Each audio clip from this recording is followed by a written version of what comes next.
नमस्कार दोस्तों, स्वागत है आपका एक नई कहानी में। और यह कहानी बहुत ही इंटरेस्टिंग होने वाली है, तो इस कहानी को पूरा जरूर सुने। मानसी सुबह सुबह हाथ में चाय का कप लिए हाल में बैठकर टीवी देखते हुए चाय पी रही थी कि तभी उसको डोरबेल की आवाज सुनाई दी। दरवाजा खोला, देखा तो काम वाली शिमला थी। अरे शिमला, तू आज क्यों आई? तुझे मना किया था ना मैंने आज आने के लिए। आज तेरी बेटी का जन्मदिन है ना, तो तू क्यों आ गई? मैं कर लेती आज का सारा काम खुद ही। हाँ भाभी, लेकिन साहब को पूछा तो उन्होंने छुट्टी लेने से मना कर दिया था, और अगर आज मैं नहीं आती तो साहब का गुस्सा हम दोनों पर बरसता। तो सोचा सुबह जल्दी जाकर सारा काम जल्दी से निपटा कर बाजार चली जाऊंगी। बेटी के लिए तोहफा भी लाना है, इसलिए मैं आज आ गई। ऐसा बोलकर शिमला काम में लग गई। शिमला को 1 साल पहले ही मानसी के पति ने घर के काम के लिए रखा था। शिमला बातूनी थी, मानसी उससे बात करके अपना गम भूल जाती। आज शिमला के चेहरे की चमक बता रही थी कि वह कितनी खुश है। कितने साल की हो गई है तेरी बेटी? मानसी ने पूछा। पूरे 11 वर्ष की हो जाएगी भाभी। उसके लिए नई फैंसी ड्रेस खरीदनी है। मोबाइल पर फोटो देखी तो उसको भी वैसी ही चाहिए, तो सोचा दिला दूं। आखिर उसके लिए ही तो कमाती हूँ। भाभी आज खाने में कढ़ी चावल बना दूं? शिमला ने कहा। हाँ बना दे, वैसे भी बस मुझे ही खाना है, आज सब बाहर ही खाने वाले हैं। और सुन, जाते वक्त मुझसे कुछ पैसे ले जाना। मेरी तरफ से भी अपनी बेटी के लिए कुछ ले लेना। साहब का रूम अच्छे से साफ करना। तुझे तो पता ही है कि थोड़ी भी गंदगी दिखी तो गुस्सा 7वें आसमान पर होगा। मानसी ने कहा। जी भाभी, सब अच्छे से साफ कर दूंगी, आप चिंता मत करो। शिमला ने काम करते करते बातें शुरू कर दी। भाभी, एक बात पूछूं आपसे, आपकी शादी को कितने साल हो गए? कल पूरे 4 साल हो जाएंगे, मानसी ने कहा। मतलब कल आपकी शादी की सालगिरह है? शिमला ने कहा। मानसी ने टीवी देखते हुए हाँ में सिर हिला दिया। फिर तो कल घर में खूब जश्न होगा, है ना भाभी? अरे नहीं, इस बार शादी की सालगिरह का जश्न नहीं होगा, मानसी ने कहा। ऐसा क्यों? पिछली बार तो हुआ था। आप तो नसीब वाली हो जो इतना अमीर और नामी ससुराल मिला आपको। साहब की इतनी अच्छी कमाई है, फिर भी आप जश्न नहीं करोगी, ऐसा क्यों? शिमला ने कहा। अरे तू यहाँ मुझसे बातें ही करती रहेगी या घर जाकर अपनी बेटी की जन्मदिन की तैयारी भी करेगी? मानसी ने बात को टालते हुए कहा। अरे हाँ, मैं भी न कितनी पागल हूँ, बातों में लग जाती हूँ। इतना कहकर शिमला काम निपटा कर चली गई। तभी मोबाइल की घंटी बजी। मानसी ने देखा तो उसकी सास शीला जी का फोन था। शीला जी जो कि एक समाज सेविका थी, जो महिलाओं के खिलाफ होने वाले घरेलू हिंसा और अत्याचारों के खिलाफ समाज में जागरूकता फैलाने का काम करती थी। वो समाज सेवा के काम से कुछ दिनों के लिए बाहर गई थी। मानसी ने फोन उठाकर हेलो कहा तो वो कहने लगी। मानसी, तुम्हारी शादी की सालगिरह पर सेलिब्रेशन के लिए मैंने इस बार 5 स्टार होटल बुक कर दिया है। इस बार घर का जश्न नहीं होगा, शीला जी ने कहा। लेकिन माँ जी, मुझे कोई पार्टी वार्टी नहीं करनी है। सुन लिया अंकित, शीला जी ने कहा। मानसी को समझ में नहीं आ रहा कि माँ जी ने कॉन्फ्रेंस कॉल के अंकित मानसी के पति को भड़काने का काम किया है। इतना सुनते मानसी के हाथ पांव ठंडे हो गए। मैं ये कहना चाह रही थी कि मुझे पार्टी नहीं करनी, ना ही किसी पार्टी में जाना है। मानसी ने लड़खड़ाती जुबान से डरते हुए अपने मन की बात कही। तुमसे कोई सलाह नहीं मांग रहा, जितना बोला जाए उतना ही करो। ज्यादा जुबान चली तो पता है ना, चुपचाप पार्टी के लिए चली आना, समझी? इतना कहकर फोन काट दिया। मानसी वहीं सोफे पर थम से बैठ गई और पुरानी यादों में चली गई। उसे पुरानी भूली बातें और पुराने जख्म जैसे सब ताजा हो गए। वो सोचने लगी, कैसे भूल जाऊं जो पिछले साल अंकित ने मेरे साथ किया था। वैसे तो हर रोज ही होता है, लेकिन उस दिन सब मेहमानों के सामने पार्टी में अंकित ने मानसी पर हाथ उठाया था। कितना रोई थी तब मानसी। सब वहीं थे उस वक्त, लेकिन किसी ने कुछ नहीं कहा। सासू माँ ने सबके जाने के बाद कहा, पति पत्नी में छोटे मोटे झगड़े तो होते ही रहते हैं। चाचा चाची भी समाज की दुहाई देकर मानसी को रोता हुआ छोड़कर चले गए थे। मानसी के माता पिता का स्वर्गवास बचपन में ही एक्सीडेंट में हो गया था। 6 साल की थी मानसी उस वक्त। बड़े होने पर अंकित से उसकी शादी चाचा चाची ने पैसों के लालच में कर दी और अपना पीछा छुड़ा लिया। किसके पास जाए अपना दुख कहने। तलाक लेकर अकेली रहने में भी डरती कि दुनिया क्या कहेगी। कोई सहारा देने वाला भी नहीं था। अंकित और शीला जी उसे बात बात पर धमकी देते कि अगर हमसे बैर लिया तो फिर न घर की बचोगी न घाट की। अभी जो रोटी कपड़ा मिल रहा है वो भी बंद हो जाएगा। बदनामी होगी वो अलग। मतलब इसमें कुल मिलाकर सिर्फ घाटा तुम्हारा ही है। मानसी डर के मारे उनके मारपीट और घरेलू अत्याचार हर रोज सहती रहती और अंदर ही अंदर घुटती रहती। बस यही कारण था कि अंकित की हिम्मत और बढ़ गई थी। शराब पीकर मारपीट करना, गाली गलौज करना अब तो यह आम बात हो गई थी। यह सब सोचते सोचते मानसी का सिरदर्द करने लगा था। तभी डोरबेल बजी। दरवाजा खोला तो अंकित सामने खड़े थे। इतना भी पूछने की हिम्मत नहीं हुई कि आज इतनी जल्दी कैसे आए। तभी अंकित ने कहा, जाकर खाना लगाओ। अंकित के लिए मानसी खाना लगाने लगी। अंकित खाना खा रहा था, मानसी वही पास में खड़ी थी कि तभी एक जोरदार थप्पड़ मानसी के गालों पर अंकित ने दे मारा। ये कहते हुए कि स्टैंडर्ड खाना बनाने नहीं आता, कम से कम बनवाना तो सीख लेती। और खाने की थाली छोड़कर उस कमरे की तरफ जाते हुए कहा, सुनो, कल पार्टी है, कोई नाटक मत करना। पिछली बार की तरह और किसी अच्छे पार्लर से तैयार होकर आना, समझी। मानसी गाल पर हाथ रखे वहीं जमीन पर बैठकर रोते रोते सोचने लगी कि उसे पता होता कि अंकित घर पर ही खाएंगे तो उनकी पसंद का ही खाना बनवाती।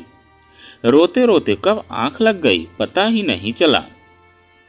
सुबह अंकित ने पैर से मानसी को मारकर जगाया तो मानसी सोचने लगी कि क्या सच में यही उसका नसीब है।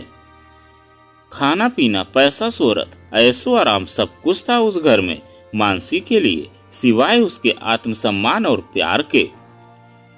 दुखी मन से मानसी ने अंकित के लिए नाश्ता बनाया और नाश्ता करके अंकित ऑफिस चले गए। तभी शिमला आ गई। आज बातूनी शिमला भी चुपचाप अपना काम कर रही थी। मानसी ने उसे चुपचाप देखकर अपने साथ रात को हुए मारपीट को भूलते हुए पूछा, बड़ी शांत है, आज बताया नहीं, कैसा रहा तेरी बेटी का जन्मदिन की पार्टी। कि तभी मानसी की नजर कमला पर गई। तुझको यह चोट कैसे लगी? कहीं गिर गई क्या तू? इसलिए तू आज इतना शांत है। बता तो सही, क्या हुआ है? इतना सुनते ही शिमला की आंखों में आंसू आ गए। भाभी क्या बताऊं, कल मेरे रात मर्द ने शराब पीकर मुझे बहुत मारा और सारे पैसे भी छीन लिए। बेटी का जन्मदिन भी खराब कर दिया। क्या? मानसी ने आश्चर्य से पूछा। हाँ भाभी, शिमला ने उत्तर दिया। क्या होगा भाभी, हम औरतों के नसीब में मर्दों के हाथ मार खाना ही लिखा हुआ है। आप पढ़ी लिखी होकर भी आज तक साहब से मार खाती हो, तो मैं तो अनपढ़ हूँ। बुरा तो तब लगता है जब बेटी ये सब देख कर रोती है। आपको तो अभी बच्चे नहीं हैं, इसलिए आप अकेली ही सब दुख सहती हैं।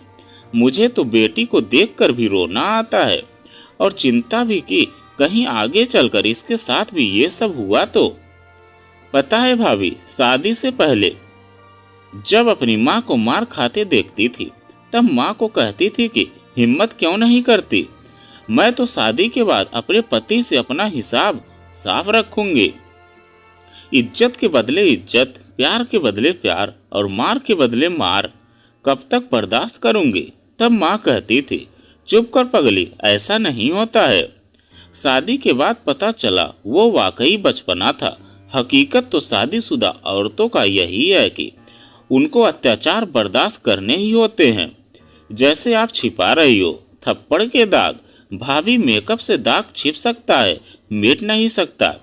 ऐसे मत देखो मुझे, मुझे सब कुछ पता है। मुझे क्या पूरी सोसाइटी को पता है, बस कोई सामने से बोलता नहीं है। मानसी आश्चर्य से शिमला को देखते रह गई। आज उसको शिमला की बातें चुभ गई। शिमला अपना काम निपटा कर चली गई, लेकिन मानसी सोचने लगी। तभी अंकित का फोन आया। मानसी सुनो, मैं ऑफिस से सीधा होटल आ जाऊंगा, तुम ड्राइवर के साथ चली आना। मानसी ने मन मार के हम कह के जवाब दिया और शाम को तय समय पर मानसी होटल पहुंच गई। पार्टी शुरू होने वाली थी, सभी मेहमान आ चुके थे। तभी मानसी भी वहां आ गई। अमीरों की महफिल में मेकअप से लिपे पुते चेहरे जाम से जाम टकरा रहे थे। अंकित की नजर जैसे ही मानसी पर गई, वो उसका हाथ घसीटते हुए होटल के एक कमरे में ले आया। मेरा हाथ छोड़ो, मुझे दर्द हो रहा है। बोलिए क्या हुआ अंकित, मुझे कहाँ ले जा रहे हैं? कुछ तो बोलिए तो सही, मानसी ने कहा। इतने में अंकित ने मानसी को गुस्से में घूरते हुए बोला, बेवकूफ गंवार औरत, तुम्हें मैंने बोला था कि अच्छे से पार्लर में जाकर मेकअप कराना और कपड़े पहनना, और तुमने क्या पहन लिया, कैसा मेकअप किया है? मानसी ने कहा, लेकिन मैं तो तुम्हारे पसंद की पार्लर में ही जाकर तैयार हुई। दो कौड़ी की औरत, तुम मुझसे जबान लड़ाएगी? अभी बताता हूं तुम्हें। अंकित ने मानसी का हाथ पकड़कर उसके बालों को पकड़ते हुए जैसे ही अपना हाथ उठाया मानसी के गाल पर थप्पड़ मारने के लिए, कि तभी मानसी में आज ना जाने कहां से इतनी हिम्मत आ गई कि उसने अंकित का हाथ पकड़कर झटक दिया और अपने दूसरे हाथ से उसने उसको आज के एक बाद एक लगातार कई तमाचे मारे। अंकित अपने दोनों गालों पर हाथ रखे थोड़ी देर के लिए सन्न हो गया और उसकी आंखें गुस्से से लाल मानसी को घूरे जा रही थी। आज मानसी ने डरने की बजाय हिम्मत से काम लिया। हमेशा पीछे हटने वाले उसके दो कदम आज निडर होकर अंकित की तरफ आगे आत्मविश्वास से बढ़े। अंकित ने गुस्से में बोलना चाहा तो मानसी ने मुंह पर उंगली रखकर चुप रहने का इशारा करते हुए बोली, तुम बहुत बोल चुके मिस्टर अंकित। आज तक सिर्फ मैं सुनती रही और तुम बोलते रहे। अब आज मेरी बारी बोलने की और तुम्हारी सुनने की है। मैं कोई खिलौना नहीं हूं जिससे तुम जब चाहे जैसा चाहे खेलोगे, समझे? आज के बाद अगर मुझ पर हाथ उठाया या कोशिश भी की तो वो हाल करूंगी कि जिंदगी भर याद रहेगा। समझ आई बात मिस्टर सो कॉल्ड अंकित? अगर चाहते हो कि पार्टी में कोई तमाशा ना हो तो सबके सामने तुम्हारी इज्जत बनी रहे तो चुपचाप पार्टी में चलो। दरवाजे पर खड़ी शीला जी मानसी के पास आई और बोली, तेरी इतनी हिम्मत कि तू मेरे बेटे को मारे? तू होती कौन है मेरे बेटे को धमकी देने वाली? तू शायद भूल गई कि मैं कौन हूँ। अगर हम तुझे छोड़ दे तो तू वापिस रास्ते पर आ जाएगी। किसके दम पर इतना कूद रही है तू? ये फिल्म नहीं, असल जिंदगी है। यहाँ तलाकशुदा या ससुराल से निकाली गई औरत की कोई इज्जत नहीं करता। तुझे पता नहीं किससे दुश्मनी मोल ले रही है तू। आदरणीय सासू माँ, आज आप भी चुप ही रहे तो बेहतर होगा।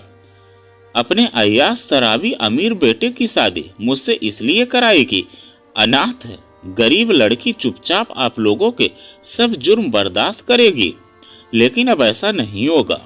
अब चुप रहने की बारी आपकी है, वरना जिस समाज और मीडिया में आप लोग को देवी मानते हैं, जो औरतें शीला देवी को न्याय और महानता की मूर्ति समझती हैं, वही औरतें समाज मीडिया जब देवी समझे जाने वाली शीला जी को खुद उसी जुर्म की सजा भुगतते देखेंगी तो कितना इज्जत रह जाएगी आपकी। जरा सोचिए, देखिए जब शीला देवी की बहू मीडिया के सामने बोलेगी घरेलू हिंसा की बात तो क्या होगा। जंगल में आग की तरह ये खबर हर मीडिया चैनल के ब्रेकिंग न्यूज में फैली होगी। उम्मीद करती हूँ अब आपकी समझ में आ गई होगी मेरी बात। और क्या कहा आपने कि मुझे अगर आप लोग छोड़ देंगी तो या तलाक दे देंगी तो? तो वो गाना आपने सुना होगा, इसमें तेरा घाटा मेरा कुछ नहीं जाता, इसलिए बेहतर होगा मुझे आप ये धमकी ना दें, क्योंकि मेरे पास कानून है जहां मैं न्याय मांग सकती हूँ। सही कह रही हूं ना मैं? मेरी चुप्पी को आप दोनों ने मेरी कमजोरी समझ रखा था, पर अब और नहीं। अब बस मैं पढ़ी लिखी आज की नारी हूँ, अपने सभी सामाजिक और कानूनी अधिकार भी जानती हूँ। मुझे आपकी दया की जरूरत नहीं। नारी कोई मूर्ति नहीं, इंसान है, ये बात हमेशा याद रखिएगा। मर्जी अब आप लोगों की। आप दोनों यहाँ आराम से बैठकर सोच लो कि क्या करना है। मैं तो पार्टी में जा रही हूँ। तो दोस्तों, यह कहानी आपको कैसी लगी कमेंट में लिखकर जरूर बताइएगा। अगर आप हमारे चैनल पर नए हैं तो प्लीज़ चैनल को सब्सक्राइब कीजिएगा और वीडियो को एक लाइक कीजिएगा। तो चलिए मिलते हैं नई कहानी के साथ में एक नए वीडियो में।